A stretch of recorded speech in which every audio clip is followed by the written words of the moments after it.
the street, chickens blowing kisses. Never thought I'd end up 28 without a missus. Yet here we are, yeah, it's totally a thing. Making this movie.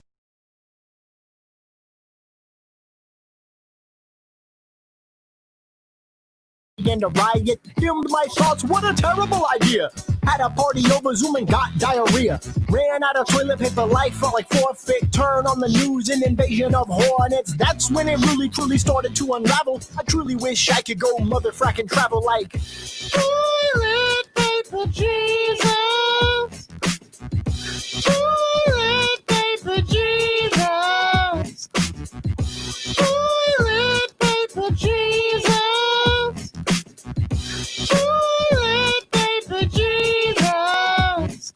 I wanna be a vagabond, maybe I'm a Cylon. I should have killed them hornets with the motherfracking mask on. Covered in ketchup, man, I think I messed up. Need a therapist that will help me fill my loving cup. No, not with beer, they really need to steer this conversation with myself a light year away from beer that need to poop and seize us. Sorry, socks, it don't please us. Holy fracking crap, is that toilet paper Jesus? Toilet paper Jesus. Toilet paper Jesus. Toilet paper Jesus. Toilet paper Jesus. Toilet paper Jesus. Toilet paper Jesus. Toilet paper Jesus. Toilet paper Jesus.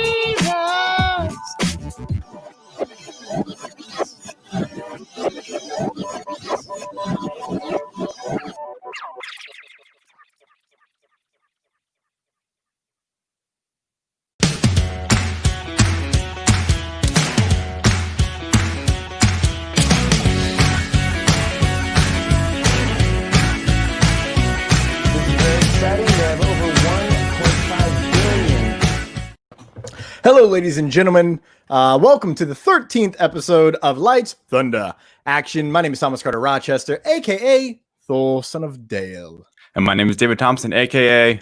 Roads. Where we're going, we don't need roads. Oh, my God. We want to welcome you to our live stream here on Facebook, as well as over at the HWWS WebTV YouTube channel. We are simulcasting. We're breaking the barriers of time and also space. Somehow. Yes. David, bro, how you doing this week, man? I'm doing well, man. Like we said, it for some reason felt like a while since our last episode, just a week ago when we discussed Jaws and all the good news happening then. But we've got a packed episode for you guys today. We're starting a new segment. Hope you guys are excited. Tons of news. So looking forward to this episode. And yeah, doing well, honestly. How about you, Thomas? I am alive, Brennan. I'm alive. I got a day off this week. Yeah. I took Thor's day off and I sat at home and I watched 3 movies and a show. That was wonderful. I didn't put on pants. I didn't shower. I just ate and drank all day. It was very nice. Recharged my batteries, fresh. I feel like I haven't felt in a long time. Yeah. And I'm so excited for this week. Oh yeah. Great show. Excited for the future. I'm so excited. Oh, winky. I'm excited for this week because we are starting a new segment. We're starting another new segment, announcement coming soon. And the news this week has had the highest of highs and the lowest of lows. Yes. So before we hop into our we're changing up our format here a little bit for those of you that follow. Coming up first is actually tad bit of housekeeping. David, you have important information that everyone needs to know. Yeah, so we figured we kind of drop this at the beginning of the episode just to kind of mix it up to let you guys know who's watching right now, maybe can't finish it right now and doesn't want to go back on Facebook, is on the run in a car. You know, it's really good for traveling, anything like that, as any podcast is. We have our audio versions of this podcast available, Lights, Thunder, Action, on Apple Podcasts, Google Podcasts, Spotify, and our hosting site, Spreaker. So that's normally up at least 48 hours after the show goes live on Facebook. So check it out there. If you can't watch this entire show, that's where you can find our audio podcast. Boom. Now to my most excited part of the day. It is the Tournament of Trilogies. Yes. I am very excited for this on a level hitherto undreamt of, and here's why. As you know, we decided to let you guys choose our next episode topic, and that was Back to the Future. So today we're going to be reviewing the first installment of Back to the Future. Next week will be Back to the Future Part 2, and then I might get some flack for this, but I have this weird personal love for the third one just because they went into the Western, and I still don't understand it, and I've seen it like 4 times, but I love it. So awesome. I'm really excited to get to that one because it's super weird.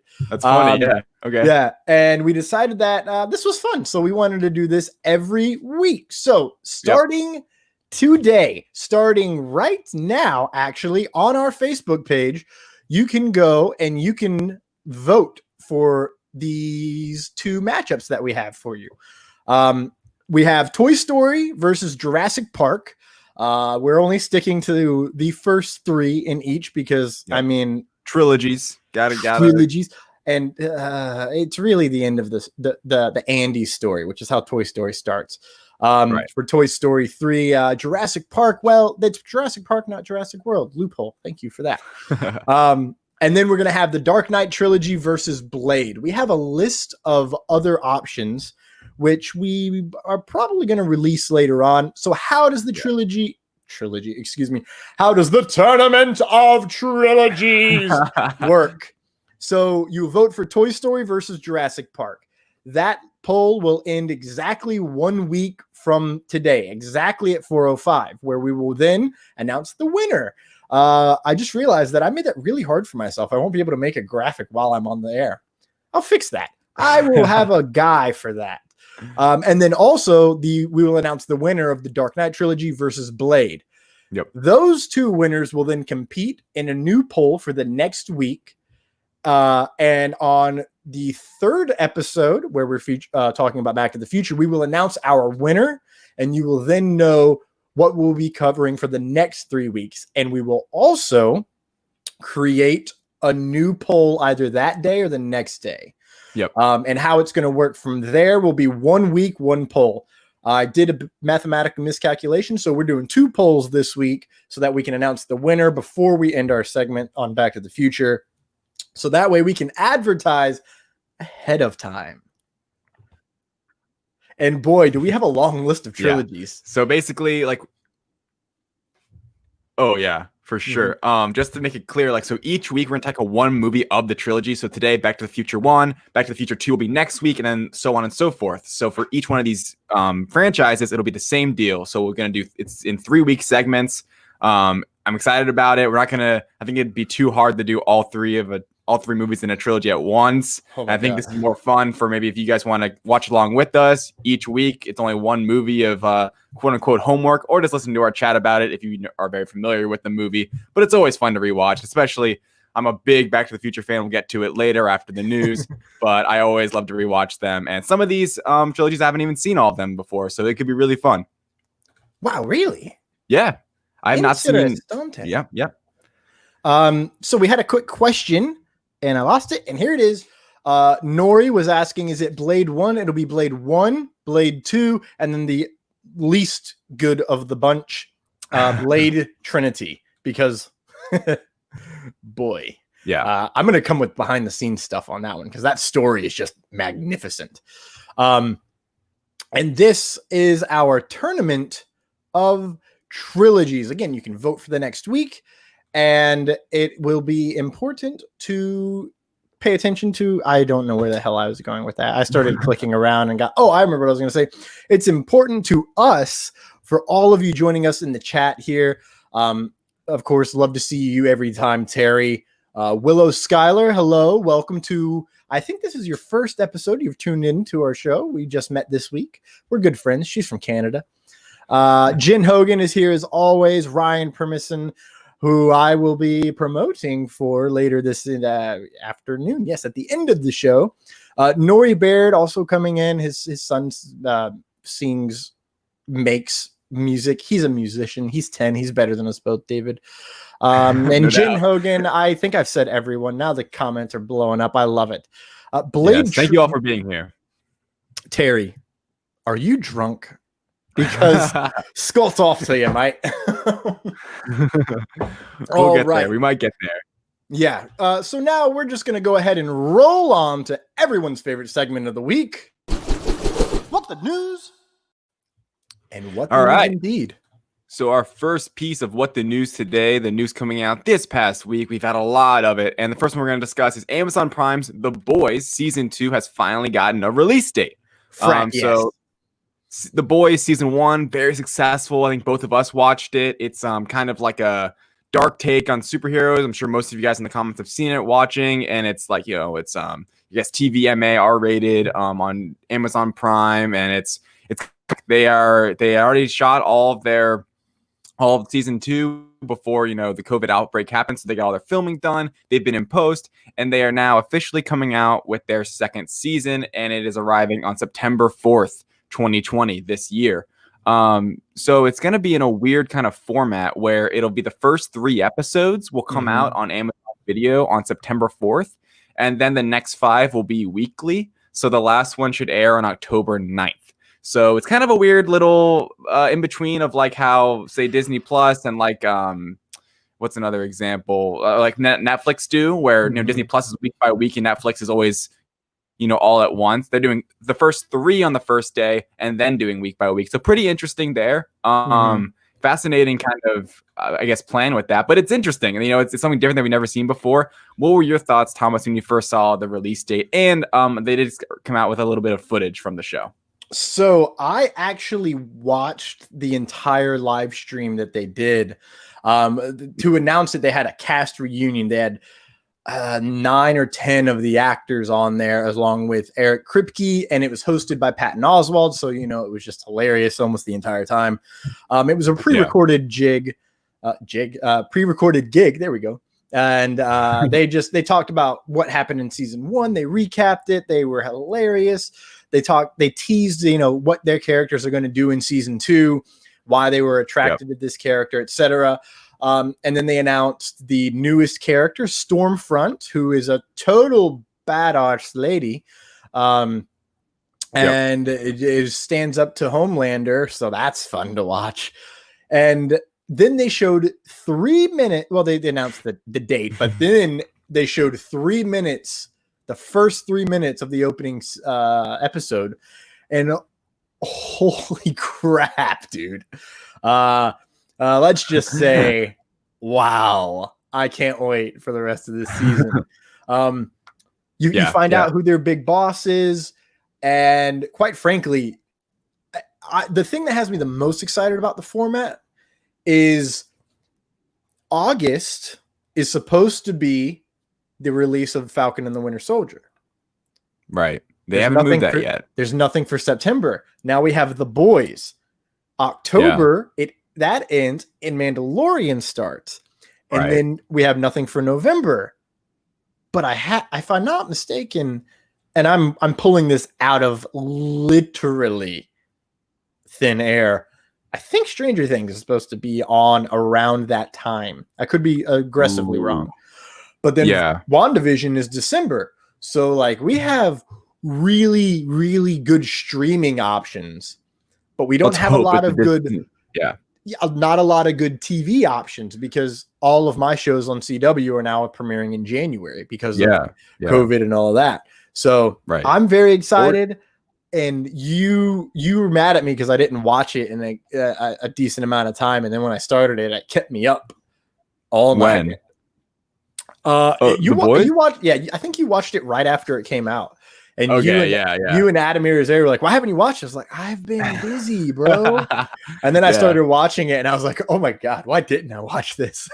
Right. Yeah. And that's a good point. And it's another going into our next kind of news that we're about to talk about is that it is officially coming out. It's streaming, movies is another thing. We said TV shows are getting canceled. Movies, they're either getting pushed back and, productions paused, or just the release of them is paused because coronavirus cases keep going up. COVID-19 cases keep going up, in the United States, and it's pushing things back. So that leads us into our next bit of news. Oh boy. So Tenet is once again getting another release date. Christopher Nolan's Tenet film that everyone's so excited for, that he is preached and preached and preached. It is a theater movie. It is one of these films you do not want to, watch at home. It definitely is not going to straight VOD like some other films that we've seen come out recently since the outbreak, since the beginning of the pandemic. So now it has a new release date of August 12th, nearly a month from when their initial release date was. So it's a real shame. I guess they're just realizing that not enough theaters will be open, especially, here in Florida. We're both in Florida right now. Cases are going up, even though theaters are starting to open, as we talked about last week's show. AMC, Regal, all those places do have plans to start opening up in the middle of July with their precautions and,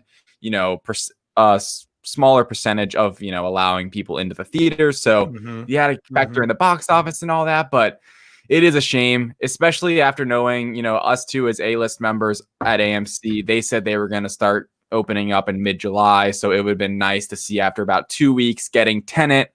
And it's one of these movies that we all are dying to see, I think. At least I am, because we've been out of the theater forever. It's been months and months being out of the theater. It looks like a great Christopher Nolan flick. Yeah. And it just keeps getting pushed back. And honestly, it's just a shame, really. It's really just a shame. What were your thoughts, Thomas, when you saw this? Everything you just said, but I also watched Interstellar on Thursday on my day off. So, and they announced, what is today? Today's Saturday. So that's what happens when you take one random day off in a week.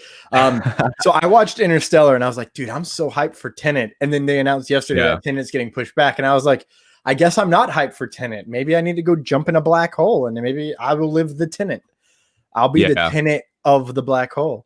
So what's a gosh darn shame is part of the article I was reading from Tenet is that experts are also now saying they expect more movies to be pushed back and get a second like a tertiary release date from their initial one because of the cases rising. And it's really it's less about, I don't think it's more about safety, it's more about money and them thinking like if theaters aren't open and they can't, fully pack up a theater, how much money are we really going to get? Is it worth it to just, and when this whole thing happened, the pandemic started happening, all the theaters shut down, we saw some studios just take big jumps from when their release dates were, such as Fast and Furious F9, Fast and Furious 9, Morbius, Venom. Those they were like, you know what? They're coming out like a year. Mess around with potentially having to do second or third pushbacks, such as now our next piece of news, Mulan has now been pushed back as well. So that's another release date who we've been speculating on this podcast for a while that Mulan does seem like it's a pretty aggressive release date. I think it was July 24th. Now it is being pushed back to August 21st. So now it's a week after the Tenet's second release date or third release date now of August 14th. Here's a quote from Disney's co-chairman.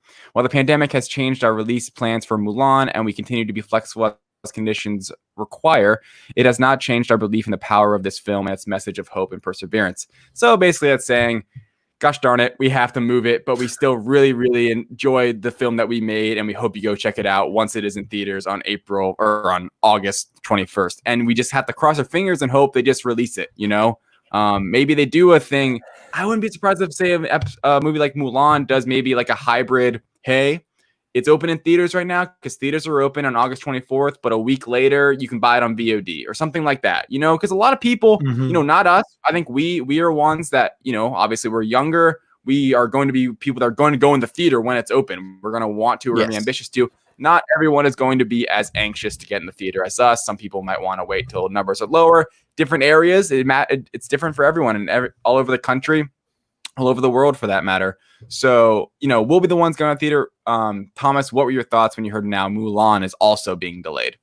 That is my exact response.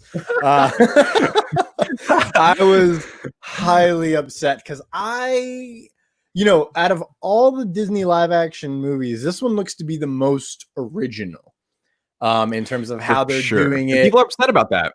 And I mean, I heard about it and I was like, what? No Mushu, no singing. And then I saw the trailer and was like, oh, you sold me. This is going to be, it's going to be an epic. It's exactly what it's designed for, is what it looks like. It's going to be an epic about a female warrior going on to bring honor to her family and just kick everyone's ass. And it's going to be a war movie, which, I mean, if you know me, you know I love a good war movie. Thanks, Dad. So very excited for Mulan. Mulan is also, I mean, honestly, it's, if I had to think of like the big hits of Disney from the 90s, Mulan is probably my second favorite behind The Lion King. Maybe Goofy Movie trumps it, but like it's Mulan is such a badass flick with great music. I honestly just forgot that Mushu existed because I just remembered Mulan was just kicking everyone's butt the whole time. So I'm very excited for it. It's moved to August. Total bummer, man. But like, I'm going and if they do that VOD thing, I will also be buying it the week after. Interesting question from Jen here. She says dumb question. I don't think it's a dumb question at all. Could they do a virtual movie release? You know, I don't know about exactly like movie release, but they could make it straight to VOD in like kind of what I was saying, where they could have it in movie theaters for people that are comfortable going and want to go, and then also have it, you know, available for any of us to buy online, you know, to buy off of Amazon, iTunes, YouTube, and just, you know, purchase it for say $25 or rent it. I think that'd be a really cool way of doing it, you know, in this new kind of world we're living in, where these movies are going to be a kind of a test to see how bad right now it's going to affect the box office, because we don't know, you know, we haven't seen a movie being released to theaters that, you know, with theaters actually being open since the pandemic happened. So we don't know how it's going to affect the box office yet. So it'll be really interesting to see how it'll go, and if they try to do anything with like VOD, or they just, you know, release it like it's a normal movie. You know, it does scare me though, I will say, these movements happening, because when we thought, you know, a few months ago, we're like, oh man, July, it's so far away. You know, we were thinking July is like a distance, you know, months away. But now it's coming up, and they're starting to push back. Wednesday. And it's like, what the frack, dude? Like that's crazy. And it's making me nervous for these other films down the pipe that are for still 2020. I think we could be in a pretty precarious place. Black Widow, that's where I'm getting nervous. Because I mean that's too. November, and I need that. I need them drugs. I need that Marvel drug. Reaching out, I don't think in November yet. But it'll be curious to see how, if this causes a domino effect. I hope it doesn't, but we're already kind of seeing it with both these movies. You know, they were both the July releases, boom, to August. So we'll see. Hopefully things get better. Hopefully, you know, theaters can start opening up even more, and studios can don't have to worry less about how much money they'll be bringing in. But not a great sign right now, everyone. Not a great sign. Spicy web alert. With how dumb most of the government officials are in a lot of places in America, which is, you know, where they get about half of their income for films, I'm not liking the chances of us, you know, getting these movies on these dates, just because, what was it, yesterday was 9,000 new cases in Florida. And we have the president of the United States saying, if you don't test it, you won't know you got it. Wow. That is such a genius idea. Why didn't anyone think of that? Because it's fracking stupid. That's like saying, if you don't take a pregnancy test, you're not pregnant. Okay. Yeah. Where's the intelligence? Where's being moral in any way? It's just, and I live in a very, I live in a good old boys town where the corruption, the officials are so corrupt that after Hurricane Michael, one little subsect called Lynnhaven, I'm gonna put them on blast, embezzled $5 million of FEMA funds to their pockets that should have gone to the city to help clean up. So that's the kind of crap that I live in. And we opened as soon I think we were the first town open for like Memorial Day. We knew well before Memorial Day we were going to be opening, because that's how everybody in this town, that's how this town functioned. Without tourists, we don't make money. And I was going to do the same thing. Jen, you're so right. If you don't open your mail, you don't have bills. Like, that's how this world works. So, all of that said, we'll see how it affects the movies. We're still hoping and praying that in 2020 we will still get most of the movies where they're set to come out, because they were already pushed. Most of these, not many left in 2020 were already just on their original dates as of right now. So we would hate to see them have to go to a third pushback release date. Anyway, so let's move on to some more positive news for the day. Can I do this? Yeah, sure. Just the intro. Margot Robbie be a pirate. Okay. That's all I had to do. Yeah. So Margot Robbie, she is now set for a Disney film, a Pirates of the Caribbean reboot Disney film. To be more specifically, it is being headed by Birds of Prey writer Christina Hodson. This is great news, I think. Anyway, I mean, not everyone probably thinks that, but Pirates of the Caribbean, obviously with Jack Sparrow, Johnny Depp, was a very big franchise. It's been gone for a long time. It is going to be an original story, they have said. That's at least the rumor. That it'll be an original story. It probably won't have much connections. I think it'll be mostly female-led, with Margot Robbie obviously as the lead, which I think is just great casting. I could already see her being a pirate. Like, it seems almost too easy in a way, but I think she's really gonna kill it. And it's awesome that she's getting the writer from that Disney. Oh, Disney is so sly. They get Margot Robbie and the writer from Birds of Prey. It's completely I don't know. There's kind of like, it's not cheating, but it's just kind of like, oh, they did a great thing. We're just going to pay them and have them do it for us. I don't know. Hey, man, look, the Rock has specific writers he carries around, and it works. So, hey, don't hate on it. There's his own, man. There's a business decision behind it. That's why. It is business. Yeah. So, Thomas, what were your thoughts when you saw that Margot Robbie's now going to be heading a Pirates of the Caribbean reboot? Are you ready for this? Because this is a spicy web. I might watch a Pirates of the Caribbean movie now. Oh, no way. You've never seen Pirates of the Caribbean? The first one's really good. The rest are kind of eh. I've seen some of the first one. It's pretty good. I think I'm the only person who wasn't a fan of Johnny Depp as Jack Sparrow. I'm just not a fan of that character. So that's just me. Maybe it's because I grew up with a bunch of alcoholics and he reminds me of them. Who's to say? Right. But I'm really excited, especially if Margot Robbie uses her native accent for the first time. Well, excuse me, not the first time, because she's definitely used it in some other films. But I'd love to hear her Australian accent. Yeah, no, yeah, that's a great point. It's a wonderful sound. You know what I'm saying, mate? Yeah. Yeah, so great news. I think it's funny you've never seen Pirates of the Caribbean. It's funny because at Disney World, I love Disney World in general, but yeah, right. Doesn't fit my personality at all. Pirates of the Caribbean is one of my favorite rides, and it's cool because in recent years, like the last 10 years, they added Jack Sparrow into the ride, and he kind of just is there popping up, and he's at the end. It's pretty neat when the ride's not about him at all. He's just kind of now one of the figures in there. So that's pretty awesome. Hopefully one day maybe we'll get Margot Robbie's character thrown in there. But yeah, so I think I actually like the ride more than the movies for sure. I did.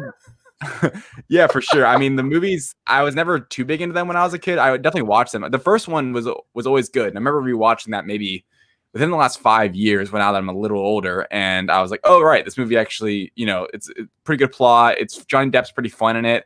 And I'm not, like you said, I'm not the biggest Johnny Depp guy. It always, this is kind of maybe not much of a spicy web, but maybe a little bit. Every time I watch Johnny Depp or I go into a Johnny Depp movie, I'm expecting more than what I get, which I guess is maybe kind of a backhanded compliment, because I always think he's one of these guys who definitely really a backhanded compliment for sure. Yeah, not really much even of a compliment. Yeah. But when I go into a movie, I always think of him as this top tier kind of actor in a way where he kind of throws himself into the role, where he he escapes his actual personality and he throws himself into the role completely and is going to do a good job. But then I mean, I watched this one movie. I forget what it was called. Help me in the chat, or you, Thomas, where it was he was a super genius, and and it's all about the like robots and stuff, and like the internet, and he like takes over the world. Anyway, holy crap! I have no idea. It was recent. It was like a kind of a sci-fi movie where he's like super genius, and he lives in the internet. Anyway, it was a recent movie, probably in the last 7 years or so. I watched it. Yeah, I'll look it up later. I'll give you a Johnny Depp. Transcendence. Transcendence. Yes. I'll give you a Johnny Depp film. Blow. That movie is that good? It's so good. That's actually that is 100% my favorite Johnny Depp film I've ever seen. The movie itself is good. You don't know where it's going. His acting is great in it. Probably my second favorite is when he played Whitey Bulger in Black Mass. Ooh, chills. Yeah, scared the hell out of me. Yeah. I need to check out more young Johnny Depp performances. I feel like he might have been better then. Because I feel like I've only seen him kind of since the mid 2000s and beyond. It's just it comes down to the role.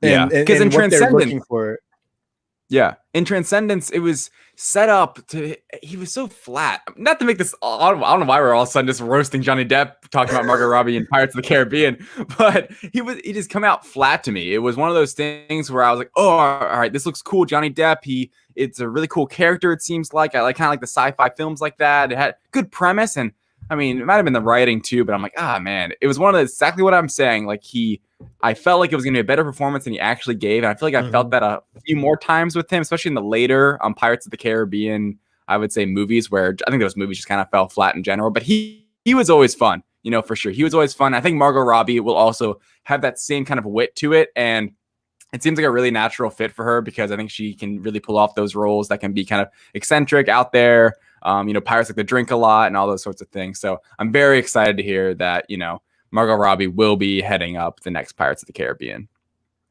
We have a comment from someone who's also in a watch party.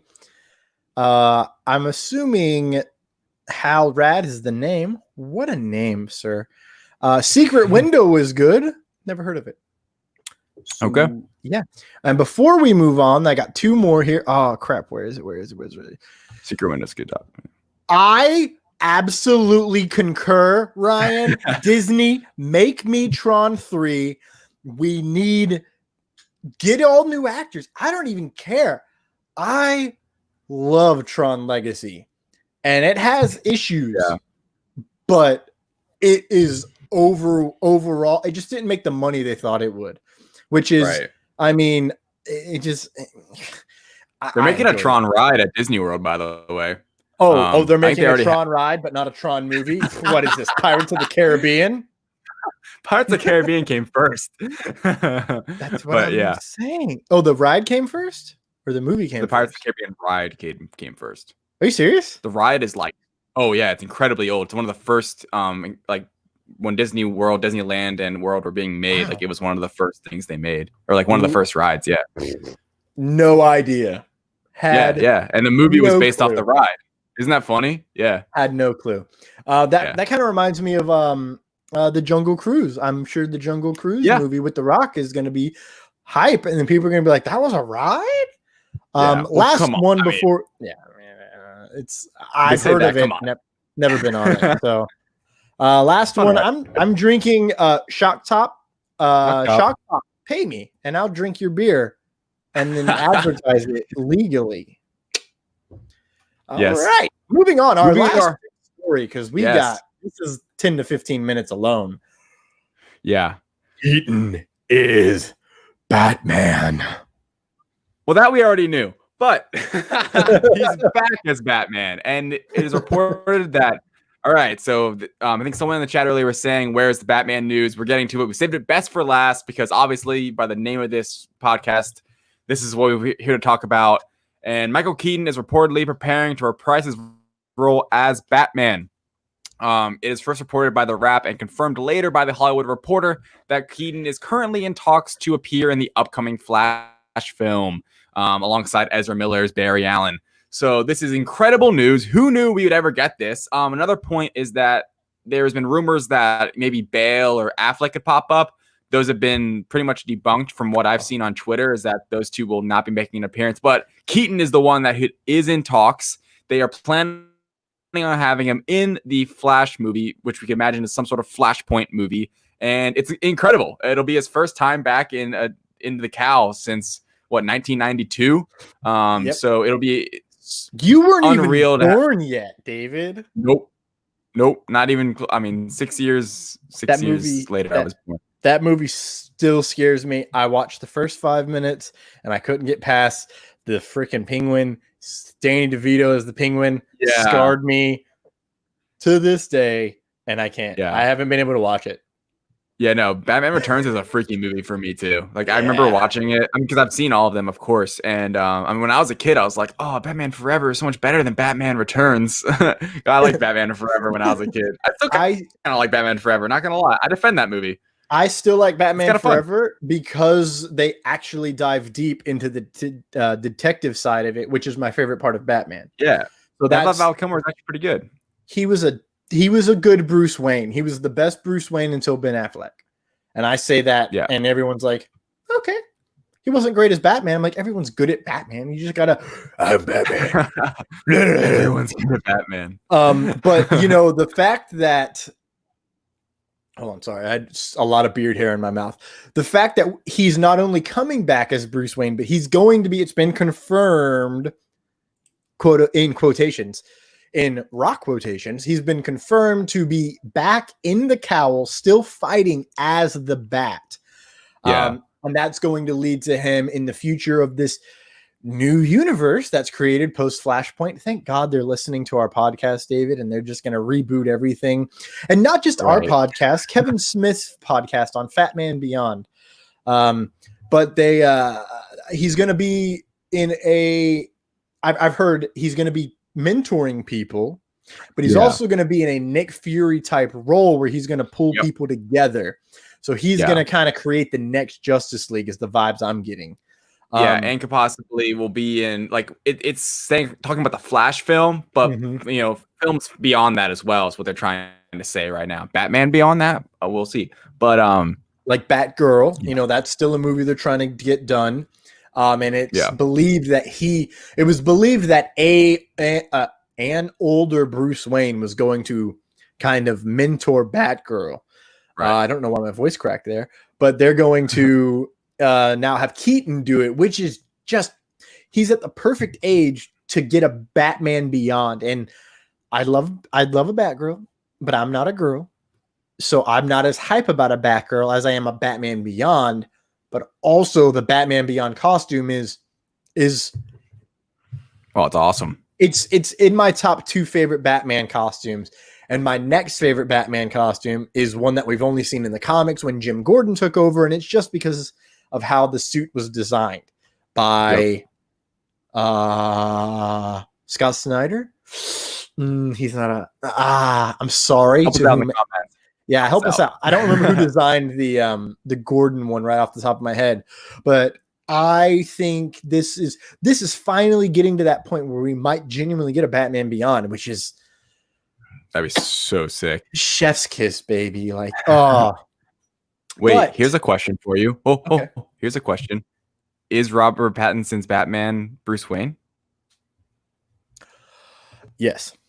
Okay. I thought it was too, but I was like, ooh, what if it's not? The things they've revealed about that story tells us that it is. The fact that they're utilizing the multiverse in a way that Marvel has not yet, keyword here, yet done it. But once Loki comes out, the multiverse is in a new level. And WandaVision, actually, that's a whole multiversal film, and I'm gonna put mark this in your Twitter sphere that I'm calling it. I think that DC's going to play into the multiverse a lot heavier than they have in the past, just because if I'm not mistaken, they created the multiverse before Marvel in comics, and they saw what DC could do with the crossover, the Infinite Crisis on Infinite Earths, which you watched and barely understood. Shameful. but but they brought in Michael Keaton's Batman universe from Earth 89. They brought in Christopher Reeves and Brandon Routh versions of Superman by merging them together to become Kingdom Come Superman. They brought in Tom Welling. Yeah. They brought in Smallville. They brought in Birds of Prey, the show, and blew my mind. They brought in Burt Ward to play Dick Grayson one more time and give us a what was it? Holy Red Skies of Death, Batman. Like, they brought in every movie, every show that they could fit in there and included Ezra Miller as Flash. And I think they and that was a call. Cool. That was a call for those of you that do not know. Spoiler alert: Ezra Miller as Flash has a scene with Grant Gustin as Flash, which I never thought would happen, but it's my favorite scene in the whole thing. But that was a last minute call in late December while they were finishing the edit. Yeah. Just in case you're wondering, that episode came out January 10th. Yep. They did that in late December because the movie guy overseeing HBO or Warner Brothers and the DC films and whatnot asked Mark Guggenheim if he could make that happen. Mm-hmm. And they sent back script forms back and forth. And basically he just could not step on the toes of the Flash film. But he could write whatever he wanted. So yeah, the scene we got is basically him getting his name Flash and mentioning about Victor, saying, "Oh, I told Victor this was possible. Oh, what do you mean that the multiverse shouldn't be possible now?" Like, there's a whole great dialogue, and whether that happens in Flashpoint, which is more likely, or it happens because again, they were talking about doing the Schneider Cut in November of last year. If that is a scene that ties into the Schneider Cut, ladies and gentlemen, that's the perfect way to tie everything together in DC. And then at any point in time, you can have Robert Pattinson cross over into these newer versions because all you got to do is have Flash travel to that time. Right. So to wrap it all back up and bring it back to the home, not only is Robert Pattinson Bruce Wayne, but Michael Keaton is going to be Bruce Wayne, and any character can now cross. That means we can get Robert Pattinson with Joaquin Phoenix, or Michael Keaton with Joaquin Phoenix, or they get a whole new Joker and we get Joker and Joker, which in case you're not a comic follower, the Joker just turned 80. They released the 80th anniversary a couple weeks ago. I got it right next to me because I'm going to read it soon. And there's rumors that they're going to get a new actor to play a new version of the Joker for the Batman trilogy that he has in mind. And it's been rumored that the Joker is going to be hinted at in this new The Batman. And then he's going to come on maybe in the second for a little scene and then be the climax of the third movie. Which, if you look at the Dark Knight trilogy, that was the plan. He was going to be in there as the Dark Knight, and everyone's like, "Oh, that's his movie," but it's really not. That movie is about Two-Face. The whole movie is about Two-Face. You have the light side of Batman and Bruce Wayne trying to hold their side. You have the dark side of the Joker, and which is going to reign? Will power or chaos? Chaos won. He became Two-Face. He went on a murderous rampage. Okay, he tried to kill Gordon and his son. Rude. But then it was supposed to be in the Dark Knight sequel, the one after, number 3.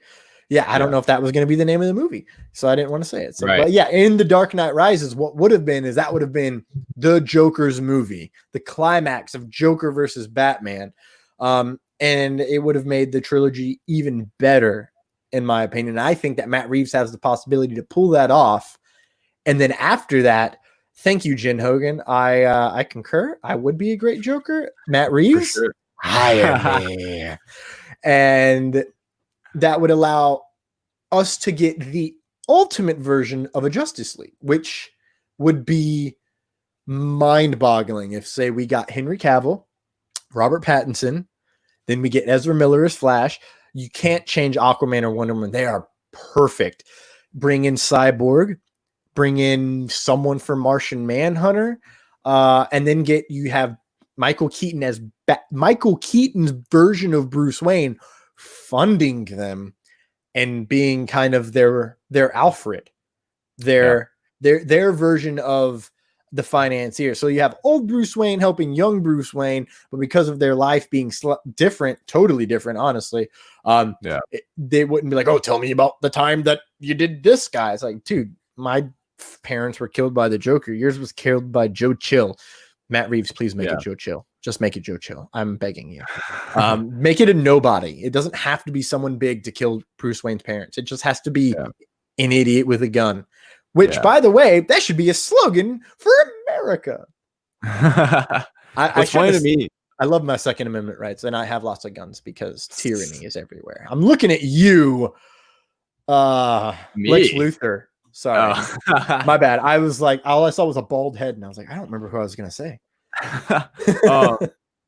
So what just kind of final thoughts on Batman. It's interesting what you were saying with, how they're kind of opening up the multiverse, and seems like this, Flashpoint movie they already have in the CW with the showing of Ezra Miller, that there is a crossover with the multiverses within the DCEU.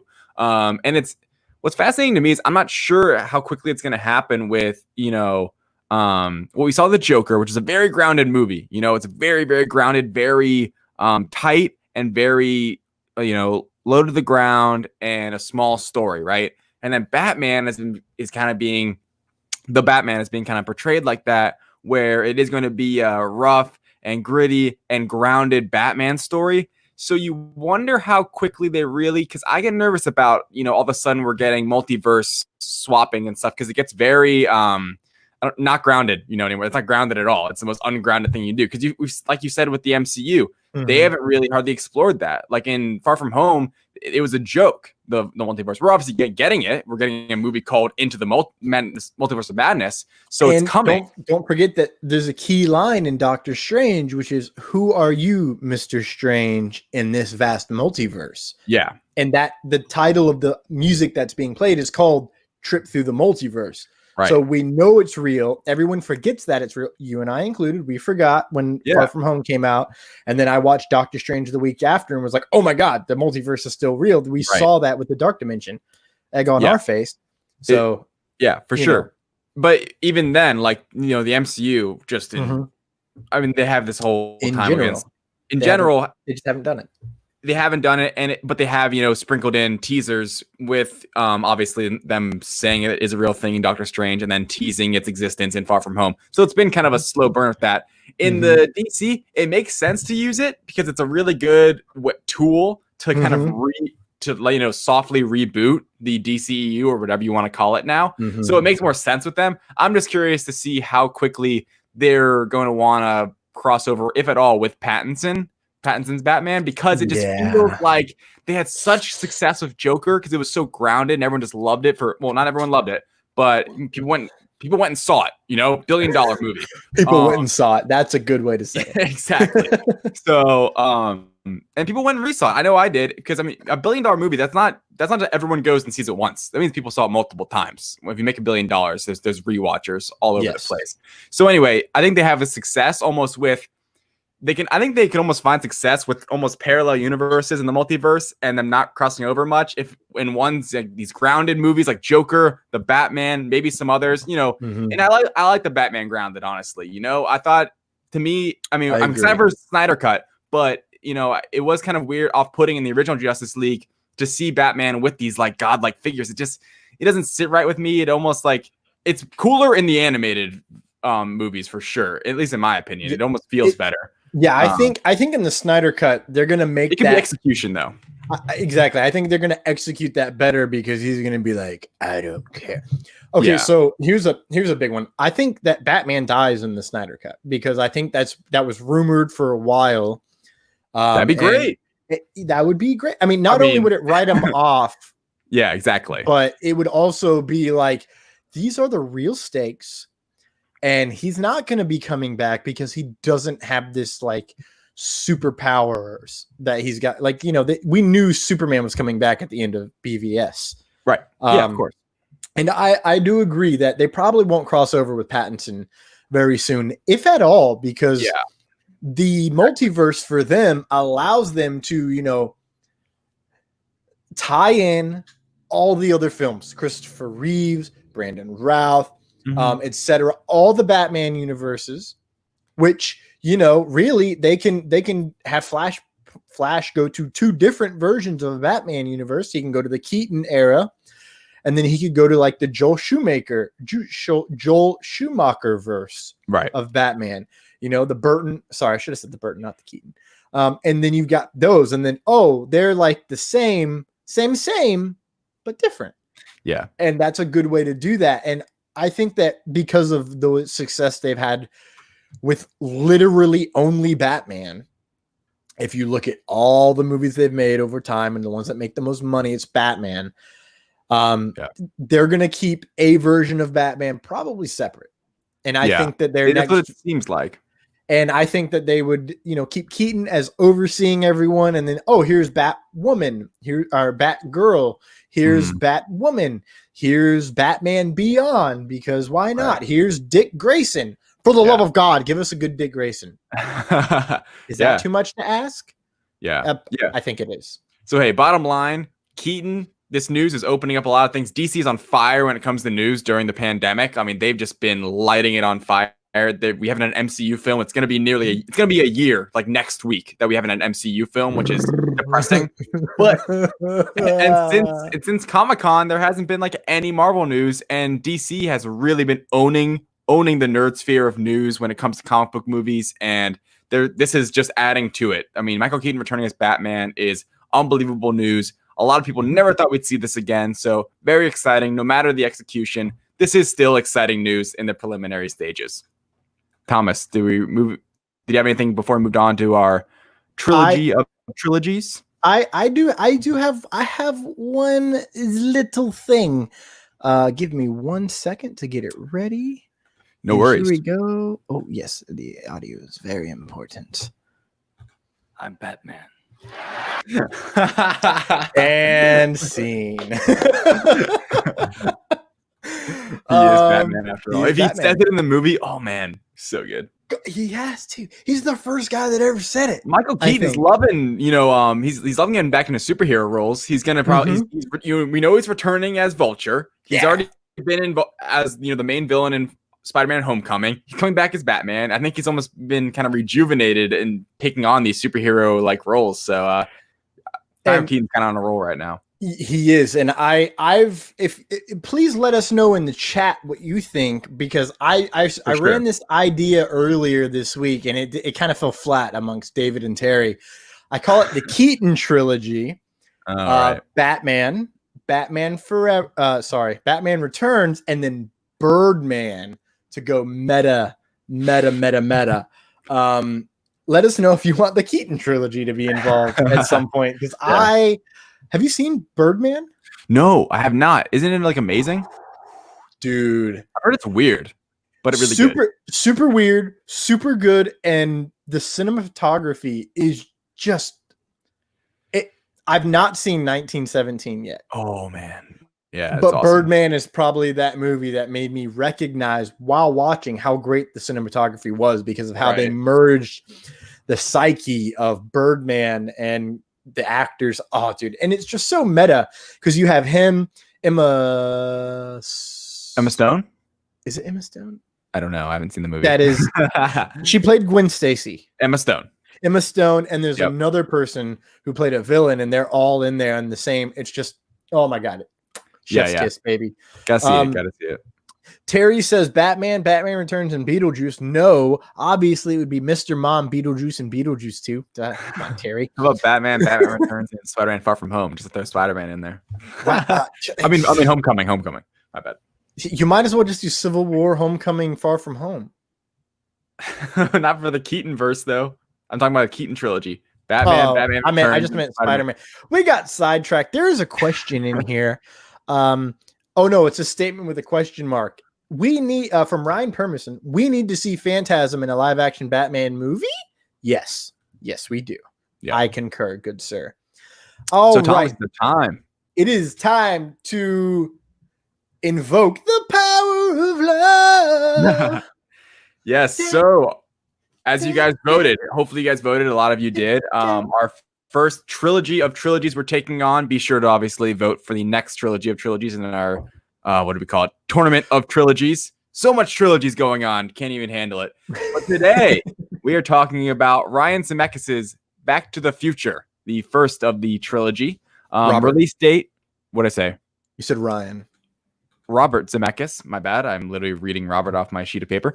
It is release date on July 3rd, 1985, of course. It is a runtime of 1 hour, 56 minutes. Flies by. The studio producing it was Universal Pictures. And yeah, I guess as opening thoughts, I've got a lot of notes that kind of leads us through the plot a bit. But opening thoughts, just kind of a background on Back to the Future with me. It is one of my all-time favorite films.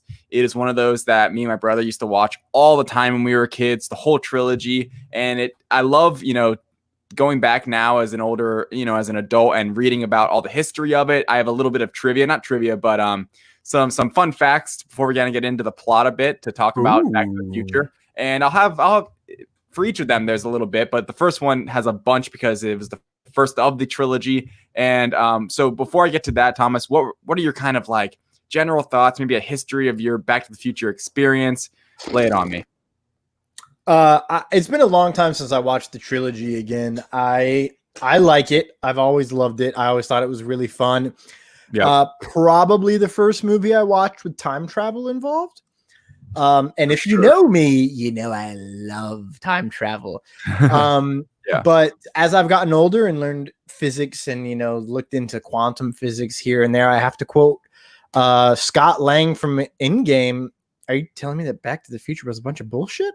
Yeah. A lot of that discussion, I think, somewhere along the way of, because I was like, like history should work like Back to the Future. And then I saw Endgame. Oh, actually, it was well before Endgame. I've already had the idea. It was basically you can either change the past or you make a new universe. And It's like, whoa, that's a tough 50-50 gig to mess around with. Because if you can change the past, is that what's happening now? Like Murder Hornets? Like Legends of Tomorrow? Okay. Yeah. Sorry, I'm going to stop time. I'm going to get out of the quantum realm. Yeah. So back to the Future. Here's a little bit of trivia for you guys. So for you guys that don't know, there's a few little kind of just fun facts about Back to the Future for you. It was initially going to be called Spaceman from Pluto. That obviously kicked the can once they, thought for 2 seconds. But yes, Spaceman from Pluto. There's the whole history is online. You guys can check it out. I'm just going to give you guys just a bit of a rundown without kind of getting too much into it. Initially, Doc Brown was not going to have a dog pet. He's going to have a chimpanzee. So that's kind of an interesting little fun fact. Yeah. It wasn't supposed to be it wasn't going to be a dog named Einstein. It was going to be a chimp named, I have no idea. Steve. Steve the chimp. That'd be kind of cool, honestly, if Doc had a monkey. But anyway. Wait, hold on. I got you. A chimp named Slickback. I think one of the most fun, the next two I think are some of the most interesting fun facts is that the original time machine was going to be a refrigerator, not a DeLorean, not even a car. It was going to be literally a refrigerator. It was supposed to be a nuclear bomb.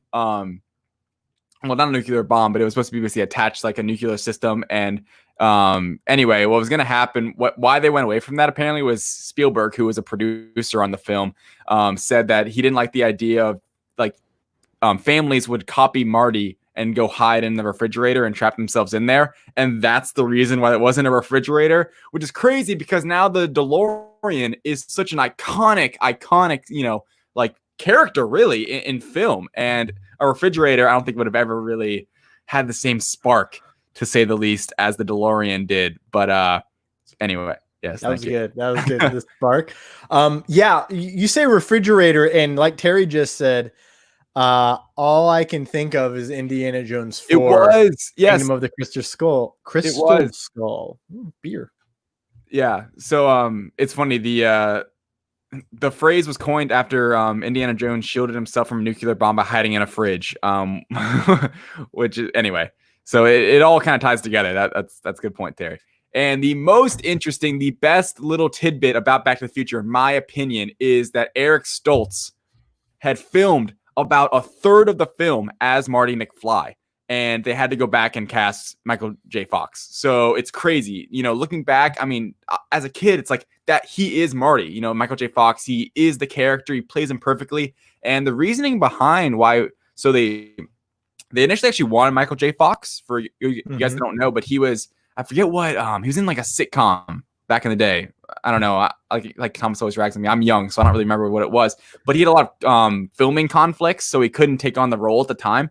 But he ultimately could, and it was after, you know, weeks, I think even months of filming with Eric Stoltz. And, you know, I mean, you can find on YouTube, it's awesome. Like, just type in Eric Stoltz Back to the Future, because you'll find, you know, identical scenes, but with a different guy playing Marty, not Michael J. Fox, which is super, it feels so weird. It feels like a multiverse almost in a way, where it'd be, because, and the reason why they did not choose him, or they chose him, and they had to, I mean, you know, they had to blow money to go back and reshoot everything with Michael J. Fox ultimately, was because his comedy wasn't there. You know, I have a comment here where Michael J. Fox's just like physical comedy is so good. Like, there's moments where he doesn't say something for a while, but just him looking around and the emotions on his face and like him stumbling and bumbling. It's so good. And apparently Eric Stoltz, you know, I don't think he's a bad actor or anything. And no one even said that. They just said he was taking the role too seriously.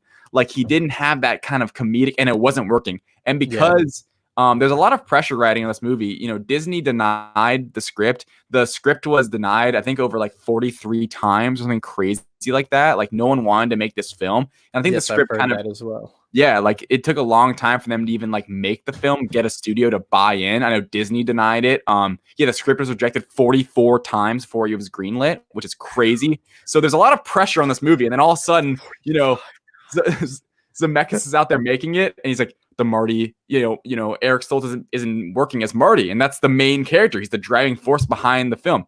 Thank you, Jen. It's Family Ties that Michael J. Fox was a part of, and that was initially why he couldn't take on the role, but ultimately he could, and thank goodness he did, because he is a great Marty McFly. I can't imagine anyone else as the character, and so we can swing right into the plot if you're ready. Oh, I'm always ready. Do you know the Eric Stoltz thing? I don't think I knew it. It was like, okay. I looked it up and I was like, really? And then I'm like, this kind of looks familiar, but it's at crazy. the same time, I don't know. Yeah. Super crazy for sure. Yeah. Honestly. I mean, I remember when I first found it, because I was like a big, when I was a kid, this is what I'm saying. We had the Blu-rays of Back to the Future, and I always watched the special features of how they made it and all this, and it was awesome. But when I found that out, I'm like, what? It like blew my mind, because you can't imagine anyone else playing it. So, and I love doing research into these kind of movies, especially this one, where it became such an iconic movie, just kind of almost happened to in a certain way. And it's so like specific. It's such a unique movie in a lot of different ways. And I think a big part, one of the things I have here listed as one of my big, you know, 2 thumbs up for this movie is how well it's casted. Just running down the line real quick. Michael J. Fox as Marty, amazing. Crispin Glover, I really enjoyed as George McFly. We'll talk about him probably more next week because of kind of the drama that happened with him.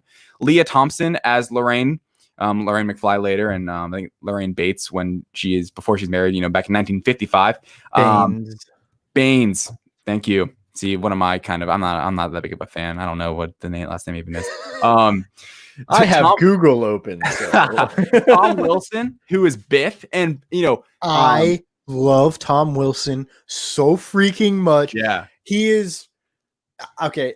As an adult, he's my favorite actor in this entire film, because I've seen him in a bunch of other things, including Legends of Tomorrow, where he is 100% just a totally different character, but everyone only knows him as Biff. And I learned some behind the scenes stuff in his real life where people would run up to him and just yell his like this famous Back to the Future quotes at him, and then be a total dickhead to him. And there's like, he would tell people, you know, like young actors, hey, look, man, when you get to a certain point, you're going to be remembered for one thing, and you just got to be grateful. And when someone's an asshole, language, then you just gotta be like, hey man, you're over the line. And it's like, what? What? That guy played Biff? Yeah, it's crazy because he kills it. He's kills great it. as Biff. Later, we get through the trilogy next week and the week after, we see him take on even more roles within the Tannen family and him being even better, having bigger roles. And he kills it. It's funny. He's perfect. And then of course, Christopher Lloyd as Doc Brown. I love him. So kind of starting off at the beginning of the movie, I just wanted to point out that I love the opening shot of the clocks in Doc Brown's kind of house garage thing. It's, I think we've talked about it on this show. Yeah, we talked about it with Jaws last week with the opening credits. Yeah. Where we, those nowadays credits. Yeah, and how George Lucas he was the first kind of pioneer of not having those at the beginning. And this movie does have them, but they do it in such a fun way with all the clocks ticking, and then we're seeing Doc's like mechanical kind of. And I always thought that was cool as a kid, seeing you don't have to do anything. And it's making, it's feeding the dog and making toast, and it's doing it all on its own. So that's always fun, and then we get the Marty blowing out the speaker, just classic stuff. I'm not going to run through the whole plot because you guys don't know the movie, but yeah, it's one question that I have like always initially is like, how are Doc and Marty friends? It's like, how the heck did they become friends? It's so random. I just want to know how they met. Like, what were the circumstances? How it becomes like Marty knows where the secret door is to his apartment, his house. It's like, how did these guys? I mean, Marty McFly, it's like this 16, 17-year-old high school kid. It seems like they've been friends for a long time. Like years. One would say like they're good friends. I mean.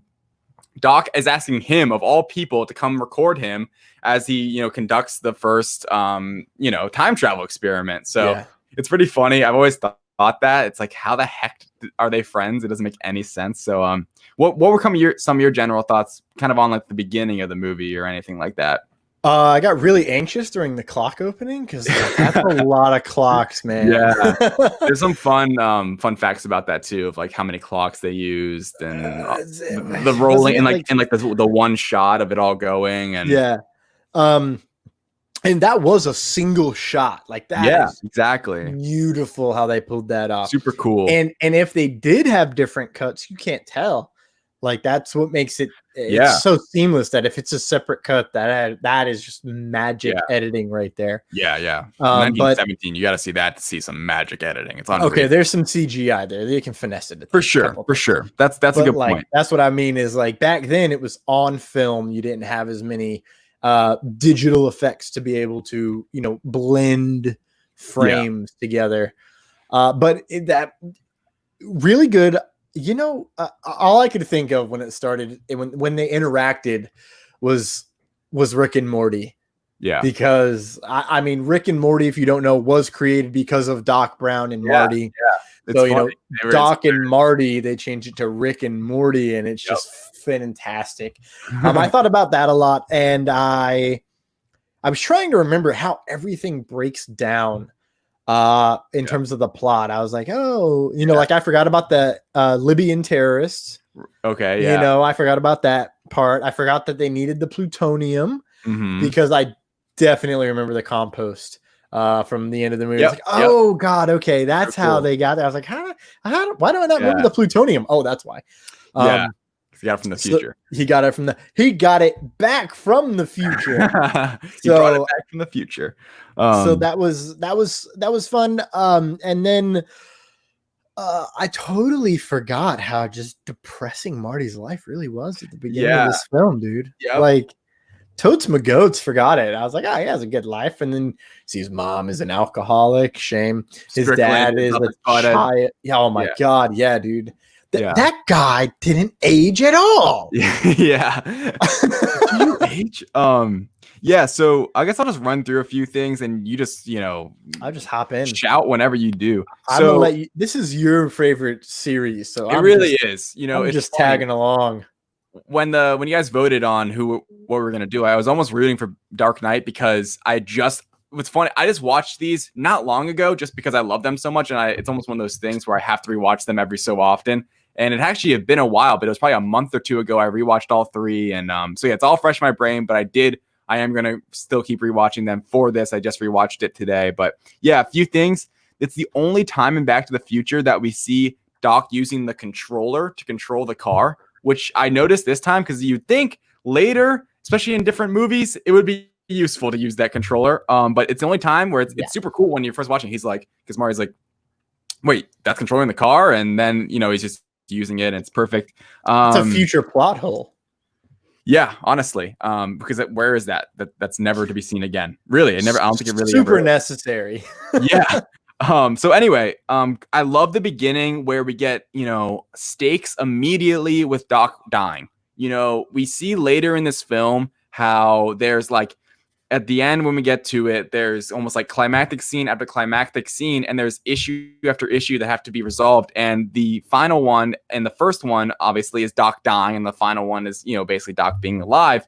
But Doc dying at the beginning is such an important part because it sets up the whole movie. You get stakes immediately when he's running around, like when he's driving around and he goes boom back to 1955. November 5th, 1955. You fear the fear in Marty, like he's running from these terrorists, and it's just I love how it just gets the movie going, immediately. Yeah. It's like the movie up to that point is fun. You're getting to know these characters, it's cute and everything. You're loving it's super awesome. And then boom, it's like holy crap, this movie's real and there's real stakes. Yes. I concur. Again, I'd totally forgotten about the Libyan situation, so they shot Doc Brown, and I was like, holy frack. Yeah. It has been so long because they cannot say terrorist anymore. That was cut out of the movie. Fun fact, they definitely said terrorist on Netflix. Yeah, they did. They sure did. So they have, I don't think they fully cut it out. Maybe in certain regions, but they that was an interesting little reminder, I guess is a good way to put it, because I had totally forgotten that they not only does he steal plutonium for Libyans, he gets murdered in the opening, what is it, 20 minutes? Yeah, I think around there. Like it's 30. around there. It's pretty, it's 30. I think Marty is like coming to in 1955, realizing where everything is, and that's about 41 minutes. I paused it this morning. Okay, yeah. So that makes sense. So one cool thing, he's back to 1955. We all know this. It's fun that he runs over one of the pines at old Twin Peabody's Pines house. Yeah, and then later, if you notice later in the movie, it's called Lone Pine Mall instead of Twin Pine because you ran over one of the pines. It's a little Easter egg. I did not notice that. Man, I've seen this movie so much. That's okay. Yeah, it's super cool though, right? Like it's one of those little Easter eggs that you that just is fantastic. I am learning so much. Yeah. So I was gonna ask you, it's kind of a fun question is, Marty, he's in 1955 and he's like having such a hard time. Like, am I really in the past? And I was wondering because I was sitting there watching, like, how think if you're saying like accepted that you would come to the past, you think it would have been quicker or longer than Marty did? Because for him, it, you know what I'm saying, where he was taking such a long, like it feels almost like such a long time. It's like, all right, dude, if you understood, you just got in a time machine, you went 88 miles an hour, like that's what happened, But in the moment, I guess it could be a little differently if it actually happened to you. But yeah, I thought that was a fun question for everyone. Dan. Well, he says when he crashes, you're having a dream. You're having a really bad, very intense dream, which I was like, I probably think the same thing. Yeah. And so I think he really genuinely thought he was in a dream. He gets into the town square, and that's when I would have noticed it. I'd have been like, well, the first car coming up, I'd have been like, wow, it's a great classic. Yeah. So and then they'd have been like, it's brand new. And I'd have been like, well, shirt. Right. Yeah. So it's funny you mentioned, he walks back down to Hill Valley. It's 2-mile walk from where he was. And I just love where we're like, Marty's kind of acting as the audience's eyes, as wherever he's looking, we're seeing the 1955 Hill Valley, as we've already been introduced to the 1985 Hill Valley. And Hill Valley is just like, it's almost a character in its own. They made that whole set, for it, and it's super cool. And the behind the scenes are really awesome. And in each movie, Hill Valley's there, like almost, one of these just inanimate objects, like the DeLorean and Hill Valley are like characters of their own, which is awesome. So I love the moment where he's in 1955, and we're just visually seeing everything that's different about 1955. We're kind of hearing the music. That's when Mr. Sandman's playing. Another important note. Yeah, awesome. The music in the movie rocks. Like from the get-go, we had Power of Love. That was awesome. And then later we had like Johnny Be Good, and then the score is also great. But the music we get a little bit of Van Halen in there. Yeah, too. we do. We do. I am Darth Vader from the planet Vulcan. There we go. Yep. That part was funny too. And then one thing I wanted to note is that, people will talk about Crispin Glover, I think next week more, just because he wanted too much money and he doesn't return for any of the sequels. And it's a shame because I really, really like his performance as George McFly in this movie. He's Holy crap, dude. It's been so long that I forgot about that. Yeah. Yeah. I mean, okay. We need to talk about it now then, because I forgot about that. Yeah. He's great. Okay. So, as I was watching this movie, I'm like, this movie's not even about Marty. This is about George. Yeah. And because he changes George, it changes his relationship with his mother. Yep. With Lorraine. Yeah. And it changes how the children are raised, and it changes the household. And it's legitimately one small little thing can change so many things. It's the idea of the butterfly effect, which was beautifully represented here. Yes. And at the end of the movie, he is just on a totally different level, baby. Yeah, and it's like, okay, there you go, McFly. Yeah. Okay, one thing I noted. Well, quick aside, Goldie Wilson, where you see him in 1985 wanting to be reelected for mayor, and then 1955, and Marty gives him the idea for being mayor. Super cool little moment. One of those little Easter eggs, not Easter eggs, but one of those little nuggets. I also, it was a plot device to kind of, okay. But also, I love how his campaign was the exact same campaign from 30 years prior. Yeah. It was awesome. Word for word. Progress is my middle name. Yeah. Come on, man. Anyway, so one note I took was I said how much I love Crispin Glover as George McFly. It's just like a fun, weird character, like just so weird. And I always loved him when I was a kid, but George McFly kind of sucks, is what I wrote. I mean, he's a peeping Tom. It's like, what are you doing, man? Like, oh my gosh. He's that weird kid in the 50s who reads science fiction, gets bullied, doesn't stand up for himself, and is trying to understand his relationship with girls. AKA every fracking boy ever. And unfortunately for him, in his previous life, getting hit by the car was literally the best thing that ever happened to him. Yeah, exactly. Yeah. It's interesting because then the best thing that ever happened to him was standing up for himself. Mm-hmm. Standing up for yourself, getting hit by a car, man. Right. Yeah. So exactly. He has no backbone. He can't stand up for himself. Yeah. I have a question. Would you rather be hit by a car or stand up for yourself to have a family? Wait, what was the question? What? Would you rather be hit by a car or stand up for yourself, to have a family? Stand up for myself 100%. Okay. Yep. All right, McFly, you're doing well.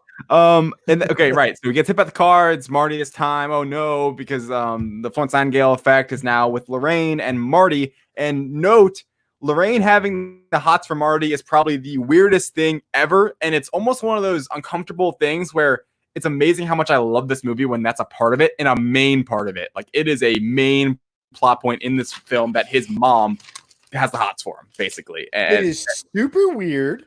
Yep. It is never, ever, ever, ever, ever, ever, ever, ever, ever gotten any less weird. But that's what makes the damn movie good, because you, as the audience, is like, this is so weird. And Marty's like, ah! Like, Marty's freaking out more than we are. But we're like, oh, dude, if I were in his shoes, I would totally be flipping. Yeah. In the exact same manner. Right. But we'll talk about this a little bit more when we get to the end. But the universe has a way of just balancing itself out, which is amazing, because I love the line, kissing you just makes me feel like I'm kissing my brother. Yeah. No, it's so okay, true. Princess Leia. Yikes. You like that?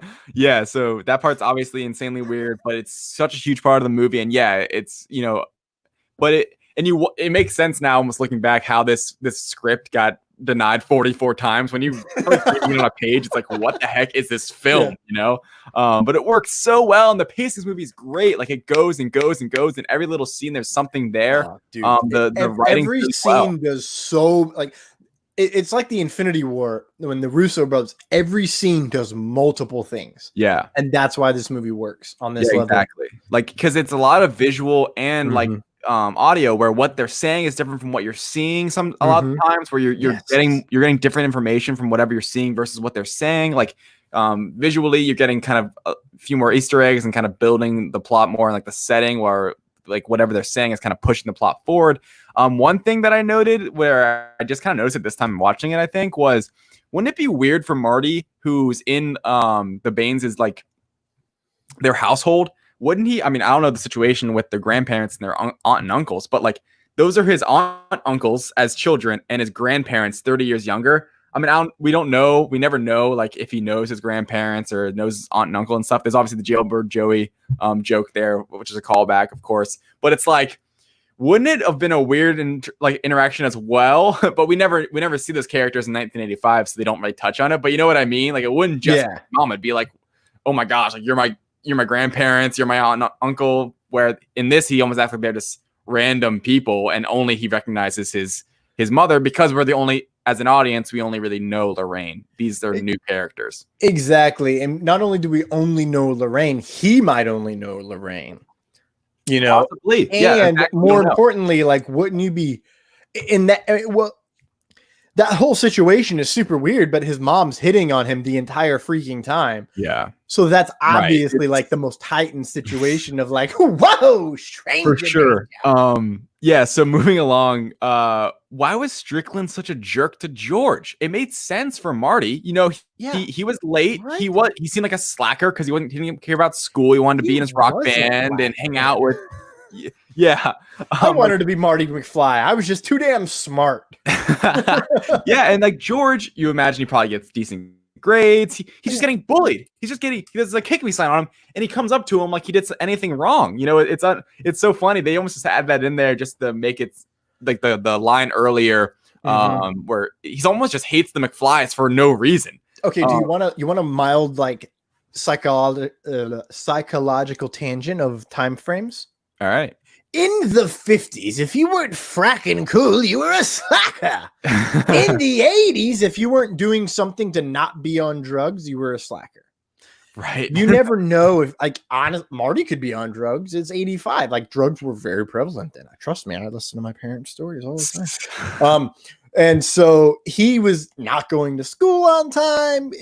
In Strickland, you know, in 55, very squarish time. But in 85, you've lived through Woodstock. You've lived through Nam. You've lived through multiple horrible presidencies and corruption.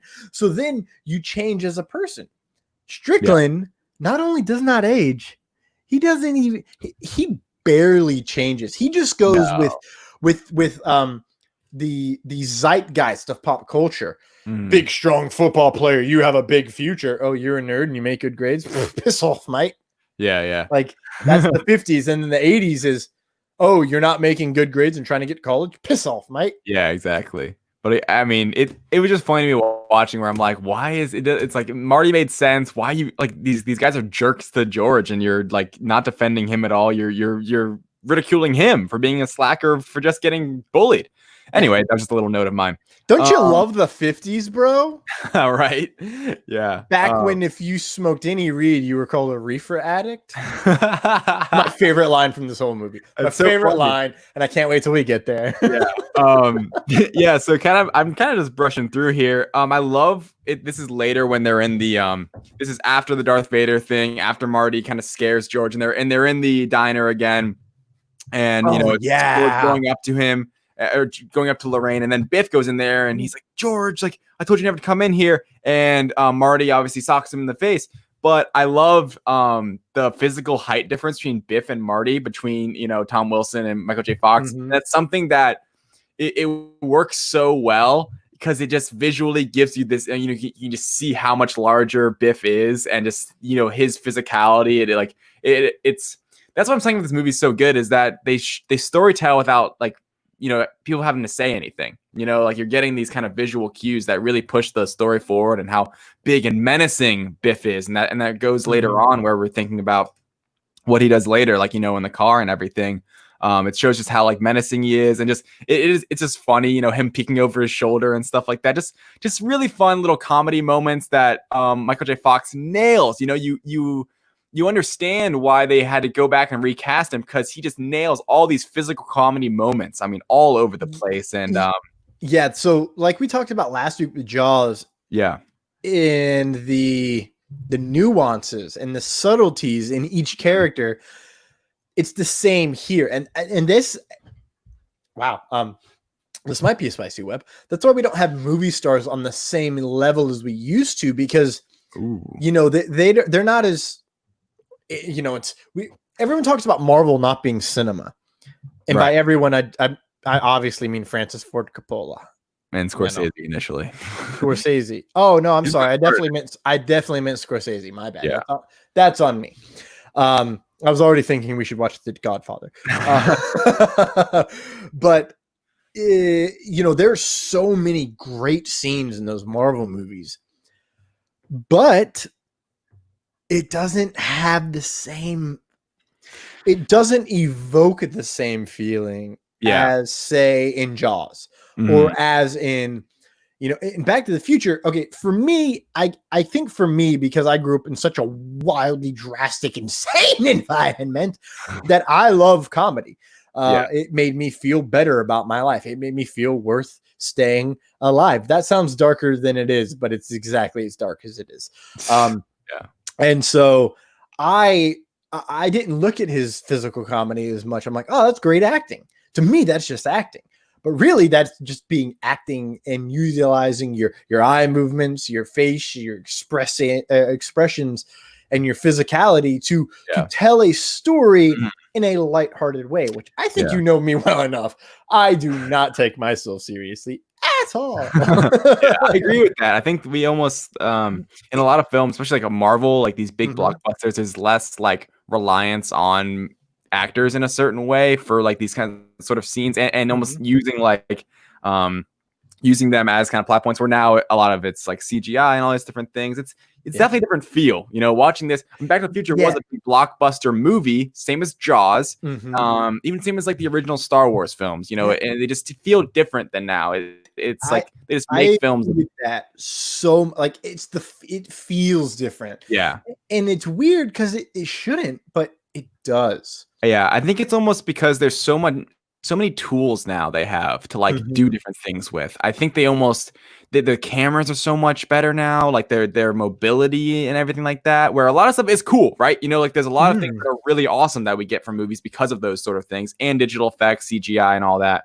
But we almost get like we said last week with Jaws, there was a moment where the camera wasn't moving, but we had like a long scene that didn't have a cut in it, and I enjoyed those kind of moments. But yeah, full of that. The filmmaking in this movie is great, though. Like, and it's very plot driven, very character driven movies that I love, and the story is just super fun. So moving on, a very fun scene and a classic scene that we get calls. The next movie is the like makeshift skateboard scene, and Biff running, like chasing after him after Marty punches him in the face in the diner, and he's skateboarding around. The music's going, you know, the theme, and he ends up tricking, kind of like baiting Biff to flying in, like, you know, driving super fast into the manure truck, and he just kind of throws skateboard underneath, and it's just an awesome moment, awesome movie moment, and he goes in the manure. Just one of those classic scenes when I think of Back to the Future that comes to mind.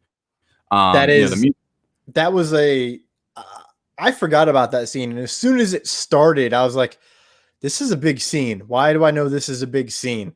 And that's when he, basically invents the skateboard. And then they get covered in manure and they get humiliated. And that's the last time you see Biff until the finale. And it's like they set it up perfect. And excuse me. Yeah, what's cool about, later in Back to the Future is that we go back to this time and we get, it's almost like Oh, it's so cool. I love Back to the Future so much. It's cool going back and seeing like what they were doing in the meantime and things like that. We're not gonna spoil next week's show, but can't wait. Thank you, because I have not watched it, and I in the shower today was like, how the hell did he get the sports book from like the 2020s back in the 50s? I can't actually remember. Yeah, that's gonna be fun. That's gonna be fun. So please don't spoil. I won't. All right. No future spoilers. Anyway, so back to the plot. The dance, like once it is the night of the dance, you know, Marty ends up taking Lorraine because, you know, George it's not happening because Lorraine follows Marty home. And at that point, like that scene with Doc is great where he's just like leaned over like, oh man, we're so screwed because she's like, George is not, she's completely fallen from Marty. And so when George is driving up or Marty's driving up to the dance, that's at like there's 40 minutes left in the film at that point, which is crazy. Oh my god, yeah, right? Yeah. So it's like, wow, all that. I mean, in that point, like it is really moving. Like we're getting a lot of climactic kind of moments and scenes, and it's crazy that it takes place over 40 minutes. Another part I missed that I wanted to make part. One of my favorite lines is when Doc's like, excuse the crudity of this model. And it's like the super precise, brilliant model of Hill Valley when they're trying to test the like car going along the train. And I missed that line. So that's there's a callback to it in the third one. No future spoilers. Anyway, weirdly my favorite, and I still can't place why. I love it. That's a fun take. I mean, I think they're all good, really, and they're in their own different ways, for sure. This is one of the very few trilogies where all three are fracking amazing, and the only one that instantaneously pops into my head is Indiana Jones, where I think of all three in just this irreverent feeling. It's like, wow, dude, like that is just amazing. It's this and Indiana Jones. Yeah, and I think what's so great about no future spoilers, I guess, but like, you know, the story, if you watch them all back to back to back, like the story just keeps going. There's no time gaps really. Like it all just keeps going. It's Marty. It's really just following Marty. It's Marty's story, and we get that more in the next two. The next two, they have a certain feeling that you can tell they were filmed back to back. And then you kind of can feel that a bit in the movie. Anyway, not talking about the second one. We're still in the first one here, 1985, 1955 in the plot. So we had the moment where Biff is in the car with Lorraine. You know, it's like, oh my gosh, Biff's a terrible person. First off, he's trying to kill Marty pretty much. He's just this jerk. Now he's trying to assault Lorraine in the car. It's like he's not trying, David. He is assaulting Lorraine. Yeah. And that made me so angry because all I could think was I would rip his eyeballs out and shove them up his butt. And that's what makes what I took a note of is George knocking out Biff is still just the best. It is just the best, all caps best. Like it's such a great moment because George, he's just such this like I said, George kind of sucks earlier, and George sucks earlier. Finally, I'm still George. I still suck. And it's just such a great cinematic moment where you know, like you think he's down and Biff's laughing and it's like, oh no, and he just has the mic and just shoom. I mean, awesome punch, the spin around, and he's basically just wiped out. Great scene, just great payoff, and that's kind of one of the first climactic moments where that's a big conflict of Biff and George. And George getting together. It's kind of been a little in a way where that's like a huge plot point. So that part is just awesome. It's such a great scene, such a great payoff if you watch it all the way through. And so anyway, and then after that, there's like that redhead kid who tries to take Lorraine from George. And I'm like, what the heck is with that? Like, I think the only American Pie. Mm-hmm. The what is his name? What is that? The actor? It's totally a different actor. Oh, but that's the guy he reminds me of. I don't know. Yeah, I'm gonna look that up really random. But yeah. With saying that, you can find the name. Shermanator, I think is what he called himself. Okay. Yeah. Is it? Please tell me. Yeah, Chris Owen is the actor from American Pie, and his character name is Chuck Sherman, and he called himself the Shermanator. That's who that redheaded kid reminded me of. That's funny. Yeah, so he sucks, and it's like, George, what are you doing? There's a hesitation. I'm like, the only reason I think they did that is so we had the moment on stage of Marty when he's now playing in the band. We brushed over your favorite line, where he's now playing in the band, and we get kind of like the moment where we see the circle in his hand and like his hand disappearing, and we get that, and then all of a sudden he stands back up. That was just awesome. Like a great moment, but I thought that the only reason that the guys trying to steal Lorraine happened was just to have that moment on stage, which I'll allow it. Because we had wrapped up George's story once he punched Biff. Exactly. Because we knew that if he stood up to Biff, it would change the future. Right. I mean, like subtextually as an audience. So he does that, and then now we have to go back to our main character of Marty, and we really have to feel the stakes here.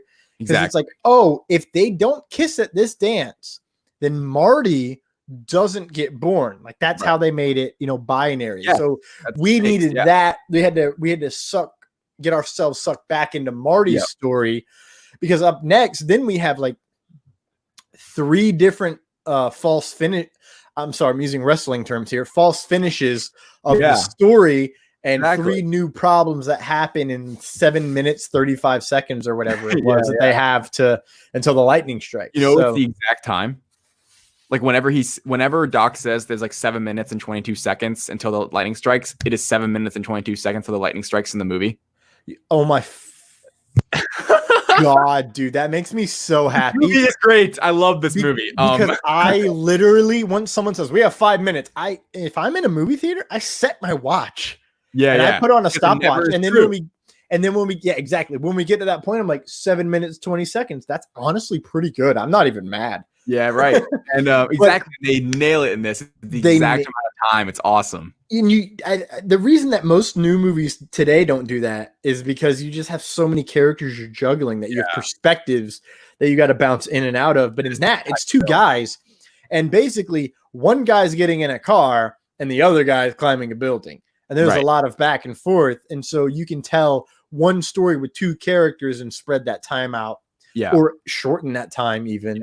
Easy. And they're both working towards the same goal. They have the same clock ticking in their heads. It's great. But before we get, we kind of just got to that, but back up a little bit. The Johnny B. Good part is awesome, and it's funny to me watching it again because, like I said earlier, like this last part is 40 minutes long once the dance starts, and it was I feel like nowadays we might not have seen like that whole scene in a way, because it's a great moment. It doesn't serve much towards the plot of the story, except for it's a fun moment. He wants to be a rock star. It's basically wrapping up his fear from earlier in the film, which you're sounding like your father, and it's like, don't say that. And then he goes back and he goes, holy shirt, I am sounding like my father, and he helps his dad, and so he's like, screw it. And really, it's just he has the opportunity. That's his only big issue, is he didn't get the opportunity to play in front of people, which is what he wanted, much less and I understand that. I personally would love to perform in front of people. Yeah. But I got some nerves going on, so it's got to be the right vibe. But when it comes to like sending my music to people, as you know, I'm not a fan of that unless I feel good about it. Right. Yeah. So it's his wrapping up. I mean, him and George are on such parallel tracks until, for most of the movie, honestly, the only 2 differences is he goes back in time and he goes back to the future. Haha, we said it twice. Those are the only differences between George and Marty in this entire film. So that's why I think they did that, and why we had to get that whole sequence in. Right. So going along with that, I like that. That's honestly, you saying that helped me a lot, just to kind of process that. Because in my head, I'm like, it's a lot of time, but yeah, it's true. But he is against the clock. So, moving on to that, it's funny. A little note is that Lorraine likes the name Marty, but she still calls her first son David or Dave.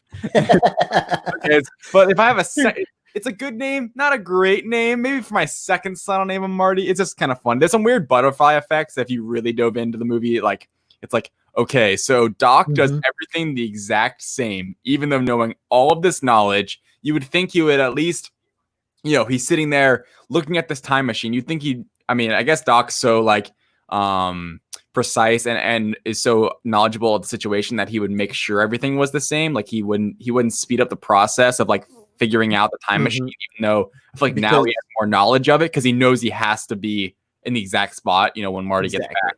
Because otherwise, if you speed it up too much and it slips out, then you've changed the entire course of history, and Marty might not be born because a war happened or something. And we see kind of stuff like this later in the trilogy of like bigger and badder butterfly effect moments that are really cool and fun to play with. But yeah, there are a lot of butterfly effect things where you wonder kind of like not everything is there's no way they would be able to do that. They did a great job of doing what they did. There's so many little even nuggets like the Lone Pine Mall now and all that. So anyway, Doc trying to connect back to the end of the movie. Doc trying to connect the cables is one of the most nerve-wracking scenes. Right. I mean, like we said, 7 minutes, 22 seconds. It's almost all of that time. We're having him go up the tower. Marty trying to get him to yell at him to say, hey, like you're going to die then. And all that stuff. So, and him trying to connect the cable, and it's when it's on his pant leg and it's ripping. It's like, oh no! I mean, that's one of those scary moments for me where it's like, oh my gosh! Like, every time it almost gets me. But yeah. Anyway, and then when he goes and he plugs it in, and the lightning strikes at that moment, but because he's wearing those non-conductive gloves, like Kander, right? Yeah. He gets just thrown back versus murdered. Yeah. I'm sorry, not murdered, fried. Yeah. You know, I mean, but granted, they do make gloves for that, and they made them back then. So I'm assuming that's what he was wearing. Yeah. Where if he connected it and it went through, the gloves would just kind of resist. Yeah. So anyway, you know, they make the connection. Hurrah! Like, but that's another climactic moment. That's not the ending. It's not the ending because, like I said earlier, the beginning of the film, near the beginning, we get that Doc dies, and that's kind of the first conflict, the first real conflict, and it's the last one resolved. Which is really cool to see for me. It almost is like when every conflict came up, they approached it the opposite direction. Doc died. He went back to the past. He gets hit by the car and messes up George and Lorraine. George and Lorraine gets fixed first. He gets back to 1988, 85 next, and then you know, Doc doesn't die. And so Doc does. He put back together the note. He goes back on what he said. He just like, you know, he's like, oh, you know, I thought, what the hell? And because he went on and on about how he can't know too much about the future. But he didn't know. He just knew that he might die. That was it. Yeah. It wasn't you're getting killed by Libyan terrorists. It was he said Libyan, I think. In the note. I don't think he said anything about Libya in the note. I think he said terrorists. I think he just said you get killed by terrorists. I think he says you get killed by terrorists. And so once he started working with Libyans, he was like, oh, those guys. Okay. These guys. But you know, it was like you get killed by terrorists, but that is a very vague answer. Okay. Sure. Hold on. Maybe it's just vague for us because we grew up in a world of terrorism. Actually, so you know, maybe it wasn't as for those of you in the comments who were alive before terrorism was somehow a fucking normal thing. I'm so sorry to the FCC, but like, you know, I was 9 when 2001 happened in New York, and there's been multiple before and multiple after that. So if you were alive in 1985, was terrorists like how big of a deal was I know Munich happened in 1972. Yes. And that's, you know, the first major. That is the first modern style terrorism attack that I recall at this moment in this time. So we're looking at Jen and Terry. Good point. Sure. Actually, sadly, we perfected it here in Northern Ireland, Terry says, on terrorism. Yeah, I guess so. All right. All right. Anyway, back to the plot. So we get back, you know, and everything's good now. You know, Doc doesn't die. Now Marty's back home and everything's different and everyone's happy. And it's such a happy ending. Almost too happy where it's like that one event fixed everything, but it was kind of that butterfly effect where now everyone's happier because George didn't become the suppressed guy who was always below Biff. Like after that moment, he was able to stick out for himself, and that's kind of what changed everything. And just standing up for yourself is always important, especially against evil bullies like Biff Tannen. One quick note: how I led this podcast, how I said, you know, the most iconic line, I would say, is roads where we're going, we don't need roads. It's the last line of the movie, and it's just one of the most classic lines. There was never an intent actually with that line for there to be a sequel. It was an idea. There wasn't like an immediate script. Like when they were writing it, they didn't like know exactly what they would be doing. And what's extra funny, this kind of goes into the next week, so it's kind of is a good way to end. You know, at the end, Jennifer gets in the car with Marty. The filmmakers have said since then, if they had the foresight to know they would be doing a Back to the Future 2, they would not have put Jennifer in the car.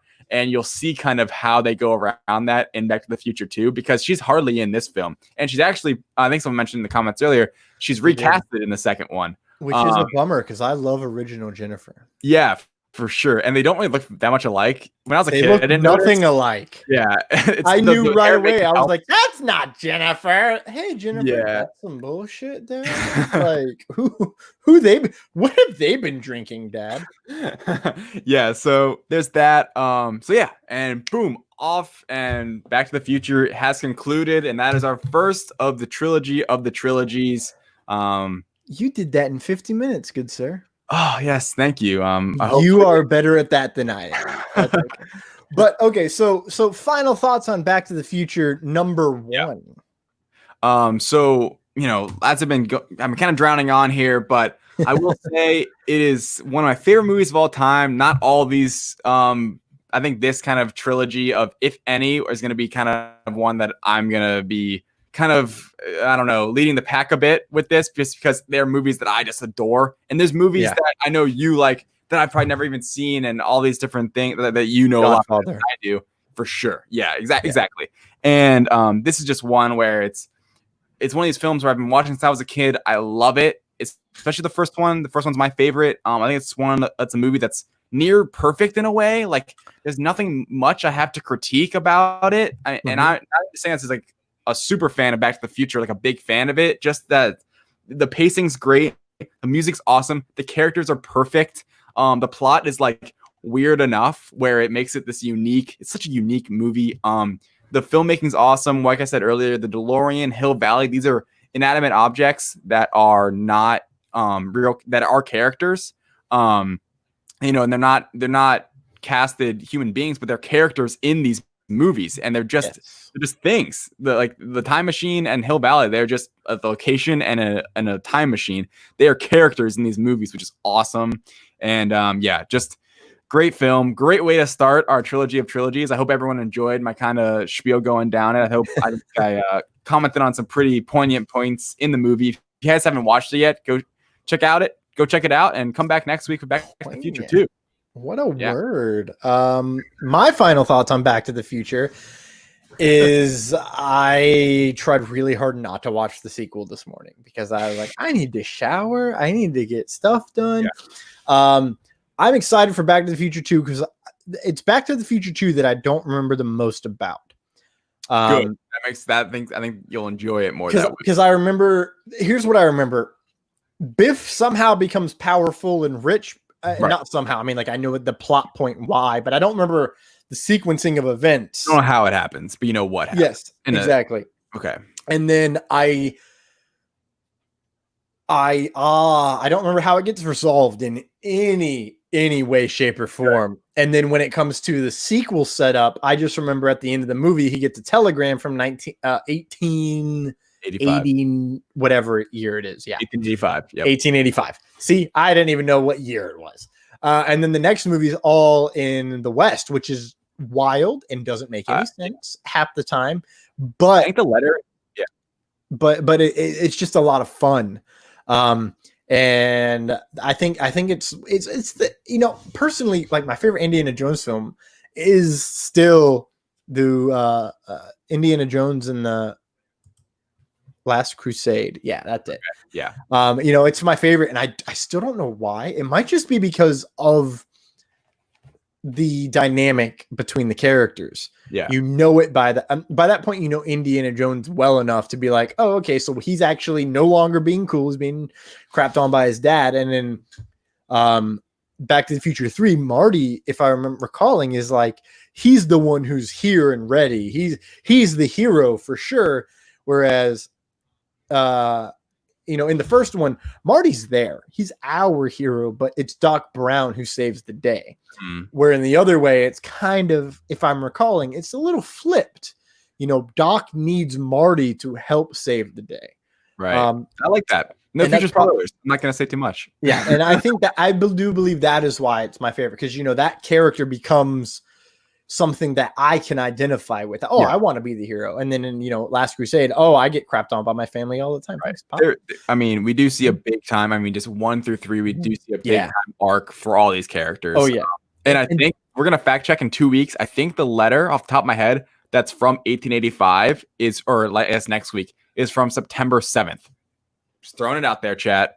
September 7th, 1885, I think is when the Doc Brown, I did not look it up. I think it's September 7th. I'm probably completely wrong. You're just pulling it out of your head. Yes. I think it's September 7th, 1885. Okay. We'll find out next week. We'll find out next week. Let me go ahead and open. I just want to see what date one of these movies came out on. The movies came out on? Yeah, for the second one. I'm just looking at the date of the second. Yeah.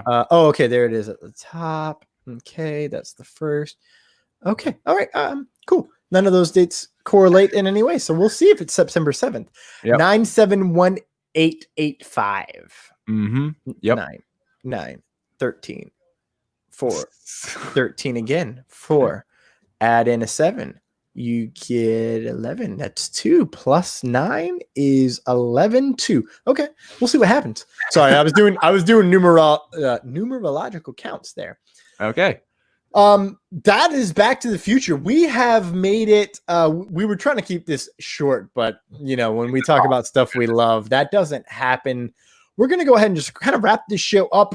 Before we do, I want to remind everyone that the Tournament of Trilogies is now live. You can vote on Toy Story versus Jurassic Park and the Dark Knight Trilogy versus Blade the Trilogy. I probably should have labeled that better. That is on me, friends.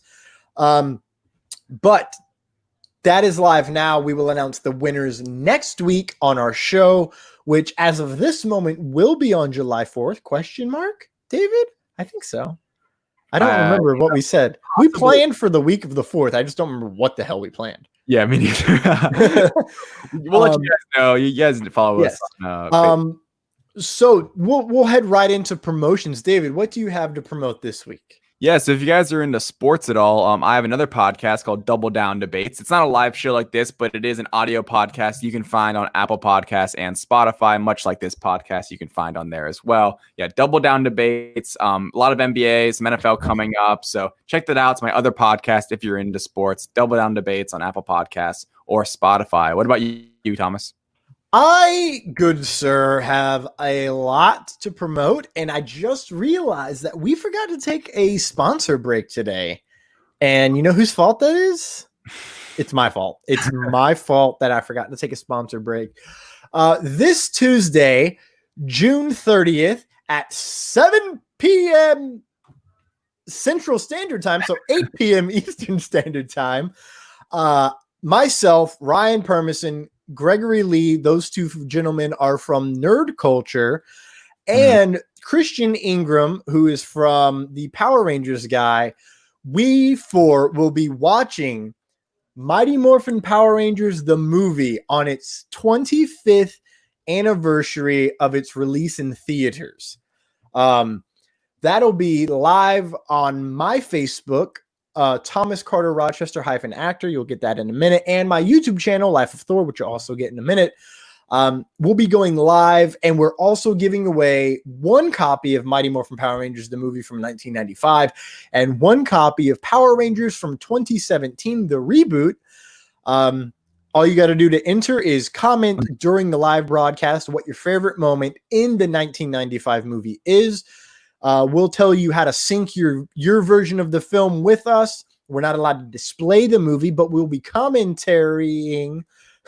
We'll be doing commentary. Yeah, I almost got there. We'll be doing commentary along the way.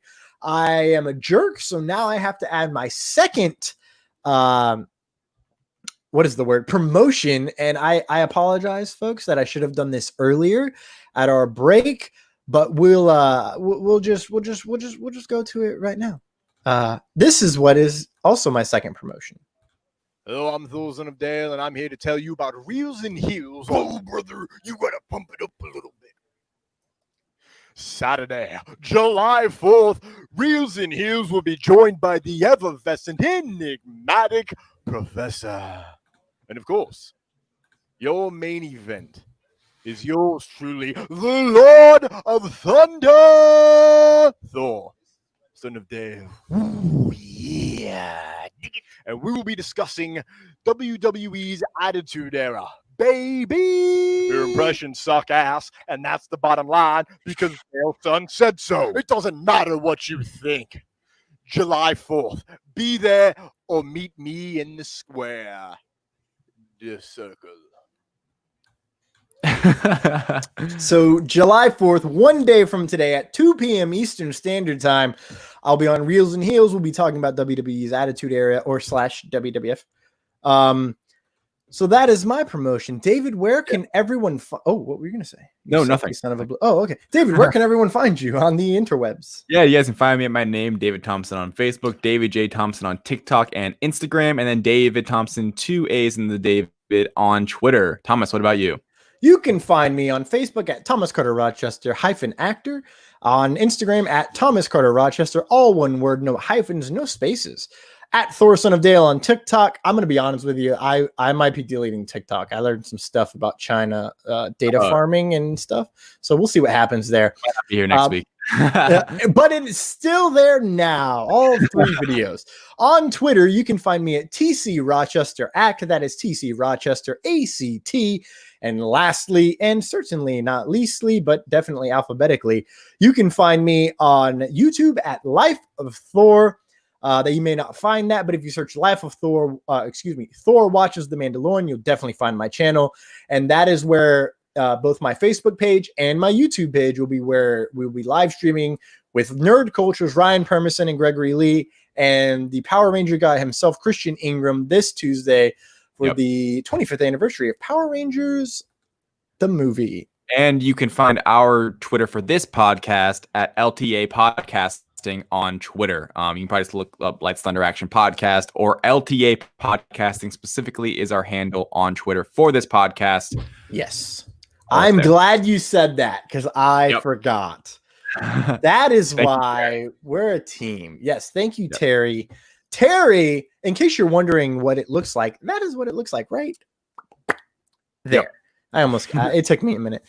Ladies and gentlemen, thank you. This has been the 13th episode of Lights Thunder Action. It's hard to believe we're doing this for 13 weeks. And today, ladies and gentlemen, marks our 10th, actually our 11th straight week of being live here through the digital media. We started with episode 3, the Mighty Morphin Power Rangers movie. So like full circle of a week. You know what I'm saying? Thank you for tuning in. We love you. We hope you've enjoyed, and you can find these on our digital audio podcast later on. Please vote at the polls. And of course, monkeys in the back, play us out.